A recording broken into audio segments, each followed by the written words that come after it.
La hora clave. Amigos oyentes, continuamos informando, son las 7 de la mañana con 31 minutos. Estamos conectados vía teléfono con la doctora María Paula Romo, ministra de Gobierno, a quien le damos la más cordial bienvenida. Usted está en la hora clave de la W. Buenos días, qué gusto poder saludarles.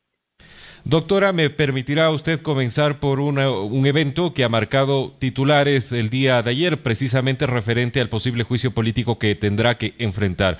Un juicio político que viene versado por dos solicitudes que han sido unificadas y que deberán ser analizadas en los siguientes días. ¿Qué criterio le merece a la ministra de Gobierno esta intención de ser fiscalizada ante la Asamblea Nacional? Sí, efectivamente son dos juicios políticos en los que coinciden la señora Lourdes Cuesta, el señor Roberto Gómez y el correísmo, la señora Amapola Naranjo. Es la interpelante, pero ya en la recolección de firmas, digamos, están estos nombres, estos legisladores y los legisladores correístas. El juicio político es uno de los mecanismos de fiscalización a los que estamos sometidos los funcionarios públicos. Es el trámite previo a que un juicio sea llevado al Pleno de la Asamblea Nacional. La comisión tiene que analizar si existen o no los méritos. Yo tengo 14 meses como ministra y durante esos 14 meses he comparecido en 26 ocasiones distintas a la Asamblea Nacional, con el mismo gusto y con la misma apertura para informar a los ciudadanos y a sus representantes en el Legislativo. Asistiré la próxima semana a la Comisión de Fiscalización para demostrar que no he incurrido de ninguna forma en el incumplimiento de funciones que los interpelantes alegan.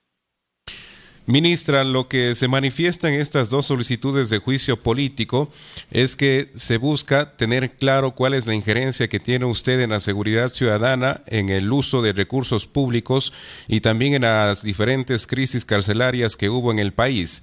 Refiriéndonos específicamente a el mal uso de los recursos públicos, ¿qué puede usted decir sobre este viaje, a pesar de que ya ha pasado algunos meses, pero sin embargo nuevamente se le va a solicitar información en la Asamblea Nacional sobre el viaje que realizó usted con el entonces secretario de Anticorrupción de la Presidencia de la República? Sí, como usted bien dice, han pasado varios meses, pero a veces también se trata de buscar algunos pretextos. No tendré ningún problema en informar cuáles son los protocolos de seguridad que yo utilizo, la manera en la que me movilizo. La Policía Nacional es la responsable de mi seguridad y de mi movilización 24 horas al día, 7 días a la semana, 365 días al año. Esto hace parte de mi riesgo de seguridad por el ministerio del que estoy encargada y, por supuesto, cuando mi familia se encuentra conmigo, también se moviliza conmigo. Esto es el protocolo normal, es el protocolo que uso todo el tiempo y es la manera en la que los ministros, no solamente yo, sino cualquier ministro antes que yo, ha sido custodiado por la Policía Nacional. Eso consta en documentos, en reglamentos y por supuesto será explicado ante la comisión a pesar de que se trató de manipular este tema al que usted hace referencia. También me ha comentado sobre el asunto de la seguridad en las cárceles. Existe un ministerio encargado de la seguridad en las cárceles. Hace varias décadas esto no hace parte de las tareas del Ministerio de Gobierno. También presentaré todos los documentos que están relacionados a esto, aunque me temo que los interpelantes sí lo conocen. Lo que están buscando es aquellos asuntos en donde podrían cuestionarme o en donde podrían cuestionar mi trabajo. El hecho de que esté encargada de la seguridad y la gestión de la política, pues implica una serie de responsabilidades y una exposición a la que responderé. A esta hora de la mañana conversamos con la doctora María Paula Romo, ministra de Gobierno. A propósito de otras de sus funciones, quisiéramos conocer si el gobierno está considerando que se avecina una nueva crisis tras la no aprobación de la Ley de Crecimiento Económico. Hay que recordar que en ese marco, el fin de semana se emitieron varias declaraciones, entre ellas de los movimientos indígenas, donde prácticamente condenaban que si de aprobarse esta ley, esta propuesta económica urgente desde el Ejecutivo, habría nuevas movilizaciones. No obstante, esto no sucedió, aunque horas más tarde el Ejecutivo, el presidente Lenín Moreno, dijera que enviará un proyecto nuevo a la Asamblea Nacional, ratificada estas declaraciones por el ministro de Economía y Finanzas, Richard Martínez. Esto nos deja entrever que si lo que estamos viviendo es una paz temporal, una paz momentánea, o usted cree que la crisis que hemos tenido en octubre ha sido ya superada. Mire, una crisis como la que tuvimos en octubre no se puede volver a repetir. No se puede volver a repetir porque creo que hay muchas lecciones que hemos aprendido de esta crisis. Algunas tienen que ver con la política, pero otras tienen que ver con la seguridad y con la comisión de delitos. Yo confío en que tanto la Fiscalía como los administradores de justicia hagan su trabajo y no minimicen la gravedad de un grupo de personas atacando un cuartel militar y no minimicen la gravedad de incendiar la Contraloría General del Estado y no minimicen a los sectores políticos que estaban tratando no solamente de cambiar el gobierno, sino de cuestionar el Estado, pero que no minimicen tampoco la comisión de secuestros. Nosotros tuvimos policías secuestrados 5 días secuestrados, privados de su libertad. Eso no es una señal, eso no es un mensaje, eso es un delito. Y todo eso tiene que ser analizado y tiene que ser sancionado por la justicia. Y por supuesto, cuando no existe impunidad, cuando hay justicia, cuando hay sanciones, también hay un mensaje claro para la sociedad. El desacuerdo político siempre va a existir, cuando nosotros estemos en el gobierno y cuando venga cualquier gobierno. La diferencia política siempre va a existir y tiene que estar garantizada. Tiene que estar garantizada la diferencia, la disidencia, la protesta. Lo que no podemos es confundirla con el delito, con el vandalismo, con el saqueo. Ahí hay que poner un parteaguas y creo que ni el gobierno, ni la justicia, ni los gobiernos locales, ni tampoco la ciudadanía quiere que nunca más esas líneas se confundan. Y creo que eso es precisamente lo que va a impedir que una circunstancia así se repita. Diferencias políticas siempre, no solo que son posibles, sino que son normales en democracia. Que esas diferencias atraviesen la línea de la expresión, atraviesen la línea de la protesta para que se conviertan en incendiar un edificio, eso no es posible y no puede ser permitido desde ningún punto de vista.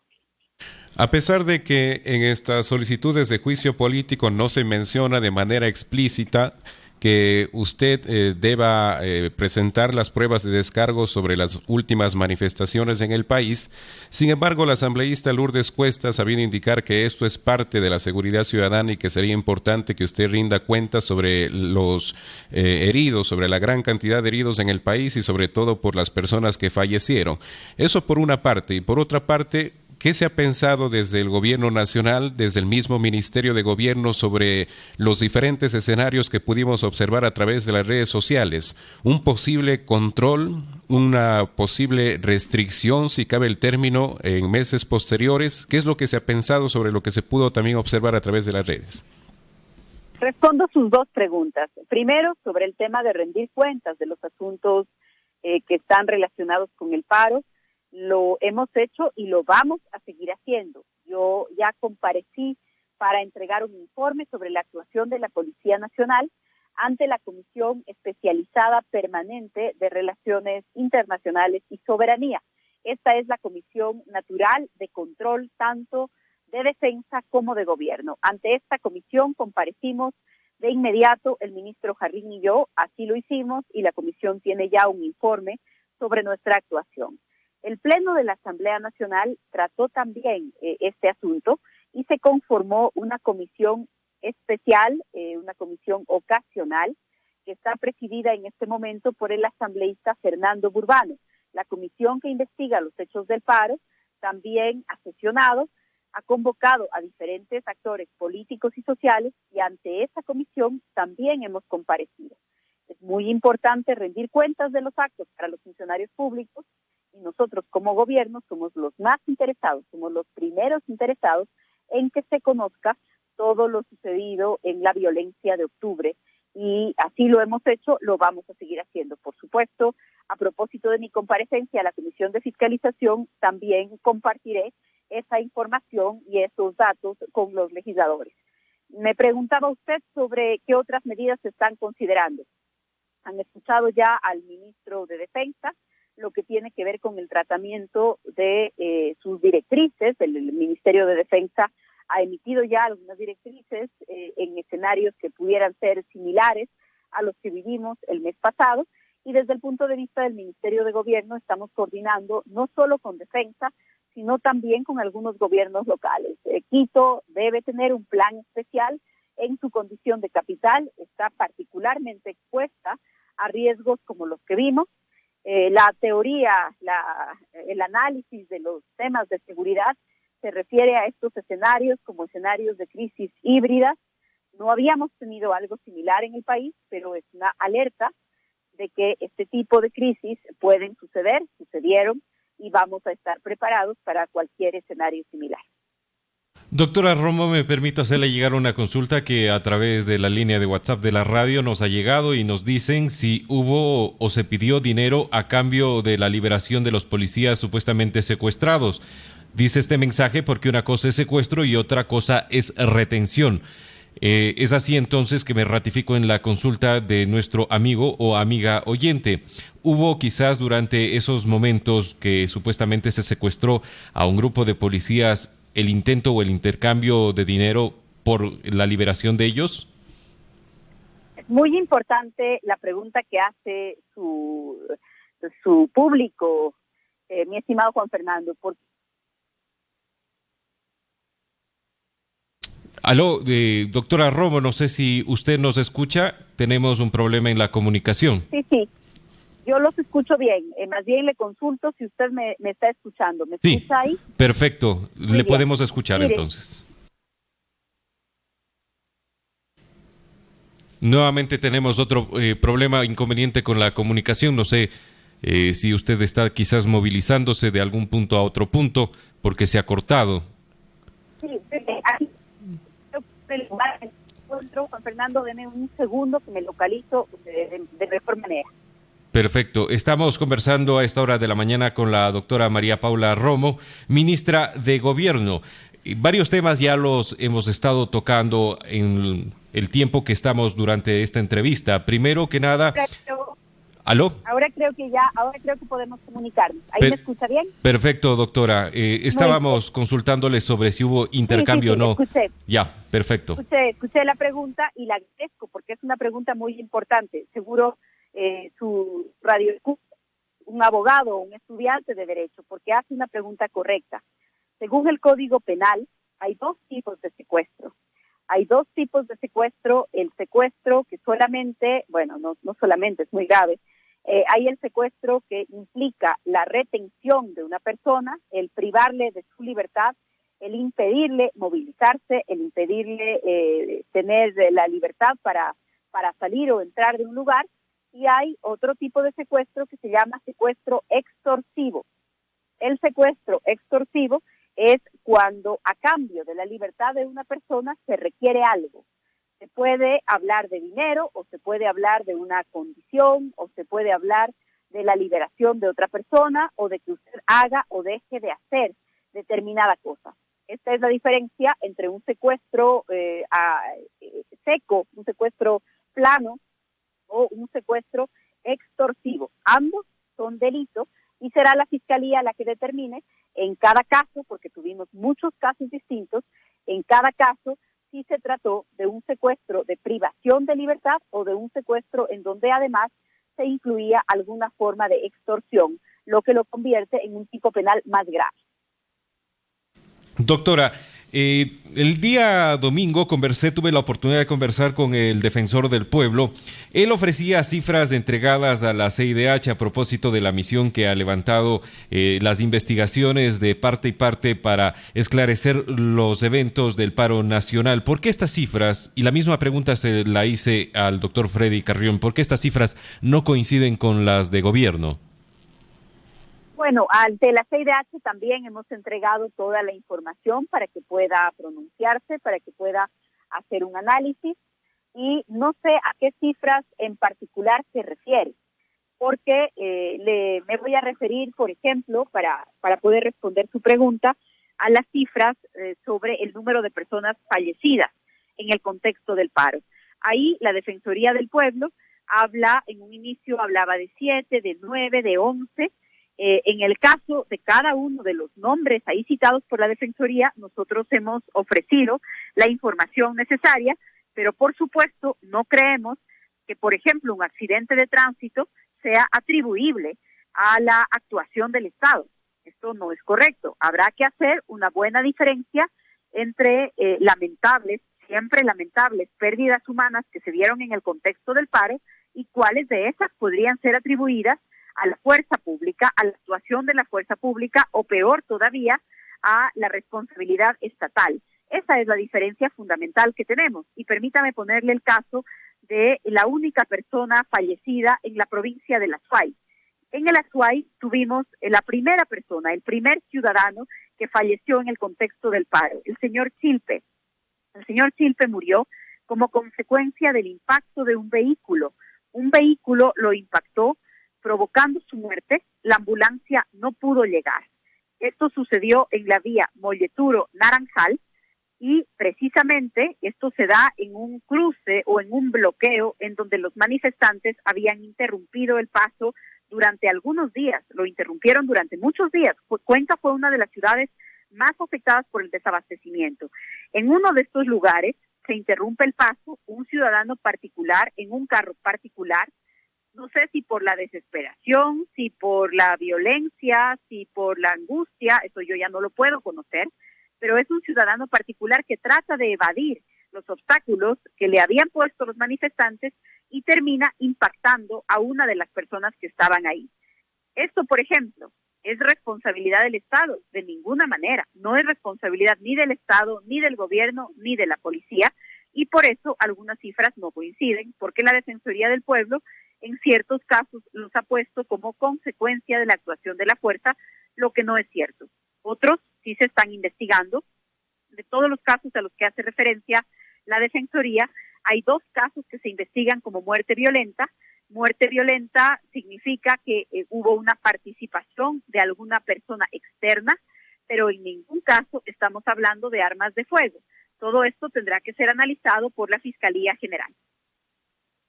Ministra, recordamos que durante los días de manifestaciones en este país y los días posteriores, se decía que la responsabilidad de las mismas era atribuida a diferentes grupos políticos y también a diferentes grupos subversivos, inclusive de carácter internacional. Después de tener ya una evaluación y a estas alturas, ¿se descarta esa posibilidad o todavía se mantiene el discurso de que justamente fueron estos grupos subversivos los que provocaron estas manifestaciones? Y si es así, ¿qué pruebas se tiene, ministra? Todo esto sucedió efectivamente. No hay una explicación única. No es solamente esta planificación regional, pero también es eso. No es solamente el descontento de algunos sectores con determinadas medidas, pero también es eso.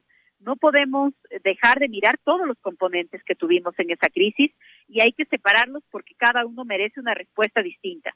Frente al descontento con una decisión política, al gobierno le corresponde escuchar, al gobierno le corresponde dialogar, al gobierno le corresponde responder también con política pública. Pero frente al delito es otra la respuesta. Frente a grupos violentos organizados, lo que corresponde es investigaciones, justicia, sanción. También tenemos la participación de grupos organizados, también tenemos violencia que está relacionada con una agenda regional. Escuchamos las declaraciones de el gobierno venezolano o el régimen venezolano, que sería lo correcto, y tenemos también indicios de la participación de algunas personas que podrían estar asociadas con ese gobierno. Estamos todavía en investigaciones, por eso no me atrevo a darle más detalles, pero conforme pasen los días y se haga el trabajo necesario, entiendo yo que vamos a poder tener más claridad sobre esto. Finalmente, ministra, ¿cree usted que la opinión pública le es injusta cuando parte de esta opinión pública ha llegado a generar calificativos sumamente fuertes como ministra de la muerte? No, no creo que me es injusta. Creo que cuando una persona es funcionario público, tiene que estar sujeto a que los ciudadanos le critiquen, tiene que estar sujeto a que los ciudadanos le cuestionen sus decisiones. Así como hay ciudadanos que cuestionan mi actuación durante el paro o en general en el ministerio, hay otros que creen que he actuado de manera apropiada, hay otros que felicitan mi actuación. Esto es parte de lo que implica ser ministro y también es parte de lo que implica estar a cargo de un ministerio tan complicado como el que yo tengo a mi cargo. Sin embargo, aprovecho su pregunta para conectarla con la pregunta anterior. Muchas de estas acusaciones, incluso tendencias en redes sociales, adivine usted en dónde fueron tendencia. Fueron tendencia en Venezuela.